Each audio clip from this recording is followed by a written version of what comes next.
पिछले 15 सालों से हमारी संस्था भारतवर्ष के विभिन्न हिस्सों के अंदर जो है मानवाधिकार पर सेमिनार करती है और कार्यक्रम करती है, चाहे वो विश्व पर्यावरण दिवस हो, महिला दिवस हो और विश्व मानवाधिकार दिवस हम पिछले 15 सालों से बम्बई के अंदर जो है आयोजित कर रहे हैं।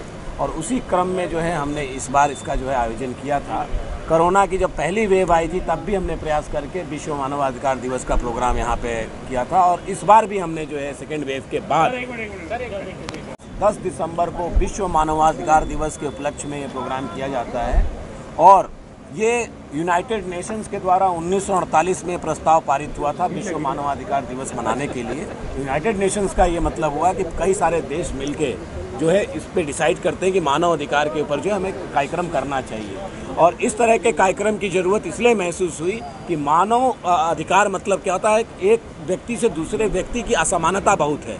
धर्म के अंदर भेदभाव है, शिक्षा के अंदर भेदभाव है, रोजगार के अंदर भेदभाव है और कोई भी अवसर जिसको प्राप्त करना चाहिए वो अवसर के अंदर भेदभाव है। तो इन सब भेदभावों को समाप्त करने के लिए और मानव कल्याण करने के लिए, क्योंकि विश्व युद्ध, सेकेंड विश्व युद्ध के बाद लाखों लोग जो है इस दुनिया में मारे गए और उसके बाद भी न जाने कितने युद्ध हुए जिसके अंदर काफ़ी लोग मारे गए। तो ये विश्व की पूरी प्रॉब्लम थी कि भाई मानव अधिकार, मानव जाति की जो है इसके अंदर जो है रक्षा कैसे होगी, मानव के अधिकार की इम्पोर्टेंस कैसी होगी और पूरे विश्व के अंदर सबको समान अधिकार मिले।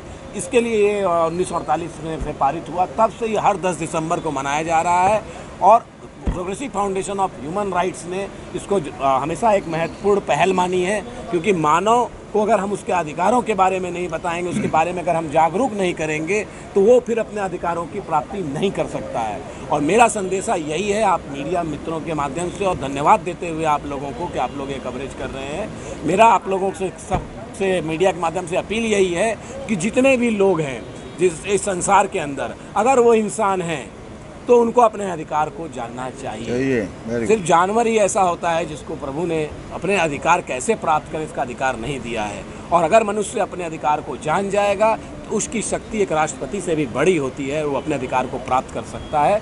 और इस प्रोग्राम के अंतर्गत मैंने कई सारे महापुरुषों के नाम लिए जो अकेले थे, लेकिन उनके आंदोलन ने, उनके विचारों ने इस समाज को कई बार बदला। शॉर्ट में इतना कहूँ कि बाल विधवा विवाह से लेकर अभी तक जितनी भी कुरीतियाँ आज तक चली आई, छुआछूत से लेकर सब कुछ, और सबको समान शिक्षा के अवसर से लेके ये सब काफ़ी सारी चीज़ों में जो इन्वेंशन आया इसी तरह के प्रोग्रामों से आया है। और इस प्रोग्रामों के माध्यम से हम ऐसे सदस्यों को यहाँ पर बनाते हैं जो समाज में जाकर अच्छा काम करें, नाम करें और मानव एक दूसरे मानव की जो है मदद कर सकें, नहीं तो अपनी खुद की कर सकें।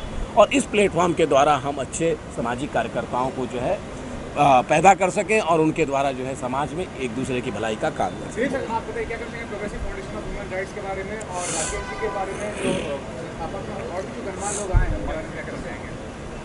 देखिए, फाउंडेशन के विषय में तो जितना राकेश जी ने जो बता दिया उसके आगे कुछ मेरे लिए तो बचा ही नहीं, मगर मैं इतना ही कहूँगा कि राकेश पांडे जी और मुकेश पांडे जी हम सब के लिए एक ऐसे पिलर हैं, करिए 2 नहीं है 11 हैं, और इनके साथ जुड़ने के बाद में अनेक हो गए, अनेकता में एकता। और मैं समझता हूँ कि मानव अधिकार दिवस इन्होंने जो शुरू किया आज से 15-16 साल पहले, और उसके माध्यम से सबको एक एक करके जोड़ा, जिसमें से आज जैसे हम लोग जुड़े हुए हैं, जैसे आज सर हमारे जुड़े हुए हैं, बाकी लोग भी जुड़े हुए हैं। तो मैं समझता हूँ कि जो लोगों को ये पता नहीं था कि हमारे अधिकार क्या है, पता है, मैं डरते थे कि हम कोर्ट कैसे जाएँ, पुलिस स्टेशन कैसे जाएँ, तो उसके लिए एक नया प्लेटफॉर्म बना और वो प्लेटफॉर्म का नाम है मानव अधिकार। और उसके लिए मैं समझता हूँ कि आदमी को समझ में आनी चाहिए कि भाई मैं अपने अधिकार के लिए लड़ना चाहता हूँ, तो मेरे साथ खड़ा कौन है? मेरा परिवार नहीं खड़ा होता है, अड़ोसी पड़ोसी नहीं होता, तो उनके लिए कौन खड़ा होता है? वो खड़ा होता है मानव अधिकार। तो मैं समझता हूँ जब हम लोगों को ये जागरूकता मतलब बगैर पैसे के, बगैर शिक्षा के मिल रही है फ्री फंड में, तो हमें इसका उपयोग करना चाहिए, हमें इसका लाभ उठाना चाहिए। और मैं इतना ही कहूँगा सबके लिए कि जब तक ज़िंदगी है तो एक दूसरे के काम आना चाहिए और एक दूसरे का सहयोग करना चाहिए, तो ये ज़िंदगी है। क्योंकि खुद के लिए तो हर कोई जीता है, मगर ज़िंदगी उसी को कहते हैं जो दूसरों के लिए भी जिए।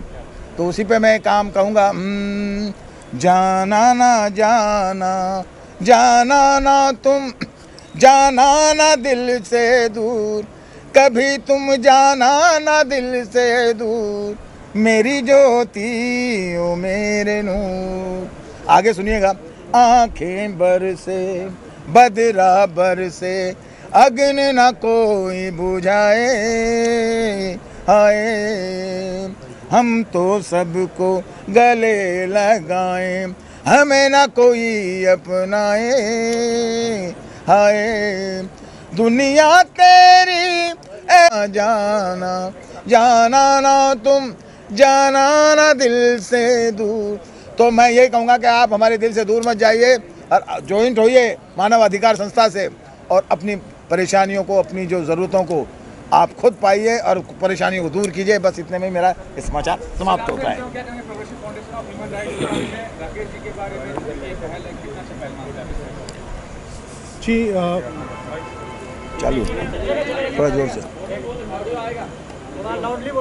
थोड़ा जोर से बोलिए। हाँ चलिए जी, दोनों मुकेश जी और राकेश जी मेरे व्यक्तिगत रूप से मुझे पिछले 20 सालों से जानते हैं और ये हमारे मित्र ही हैं पिछले 20 सालों से।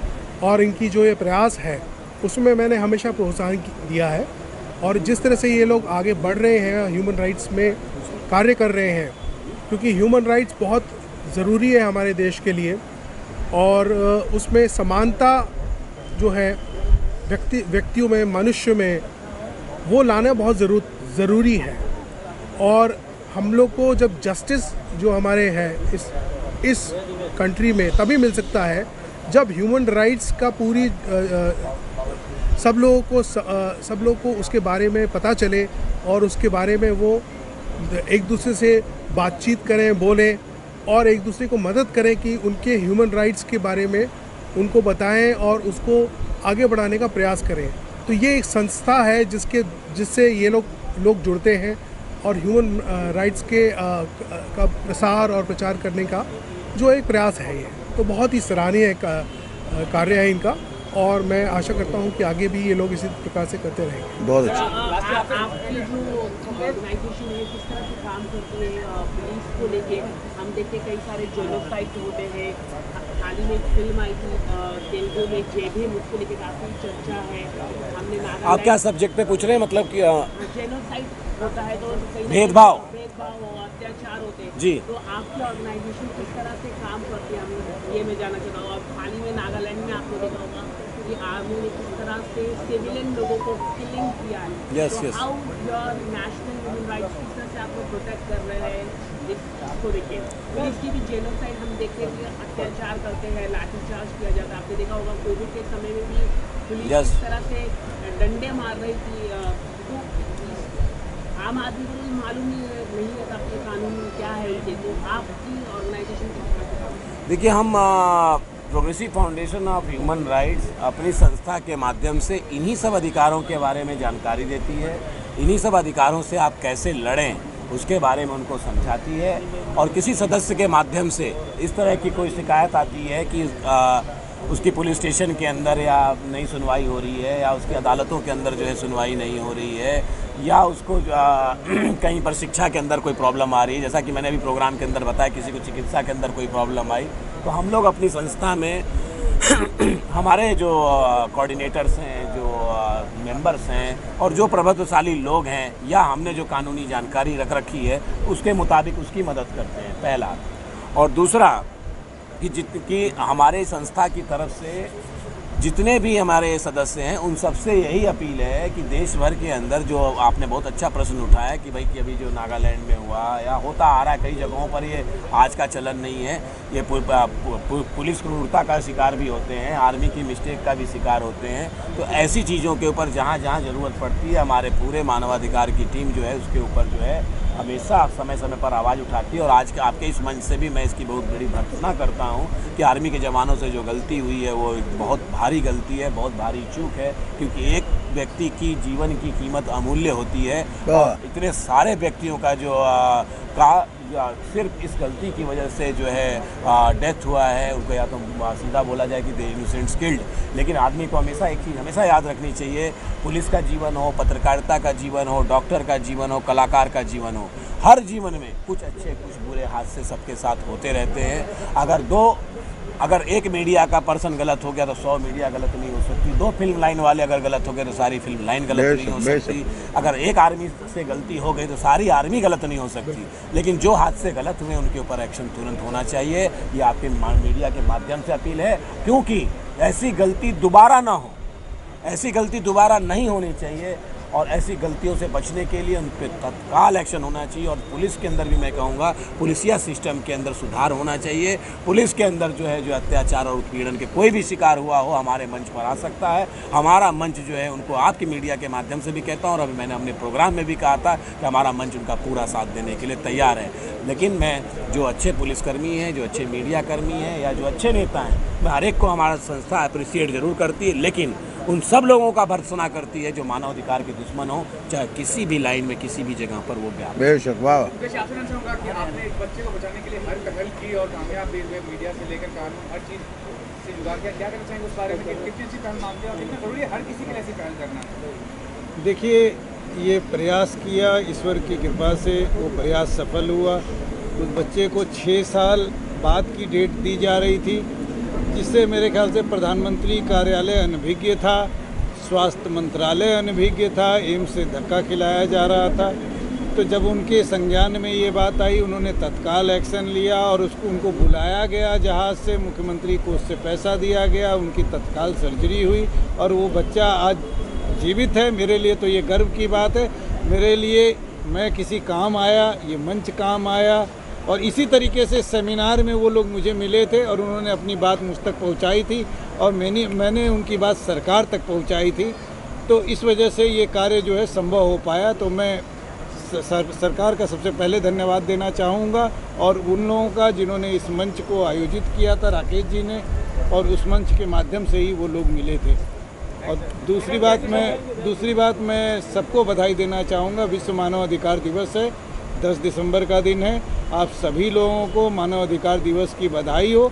और दूसरी सबसे बड़ी बात कि कोरोना की वेव के बाद ये एक बात का तो एहसास हो गया, आपकी पूंजी, आपकी शक्ति, आपकी ताकत, आपका धर्म कुछ काम नहीं आ सकता है। अगर आ सकती है तो सिर्फ मानवता आ सकती है और मानवता के लिए, उसके लिए अधिकार और मानव अधिकार जरूरी है। तो मानव बने रहिए और मानव अधिकार की रक्षा कीजिए, मानवता की रक्षा अपने आप हो। क्या बात है, वाह, जीते रहो।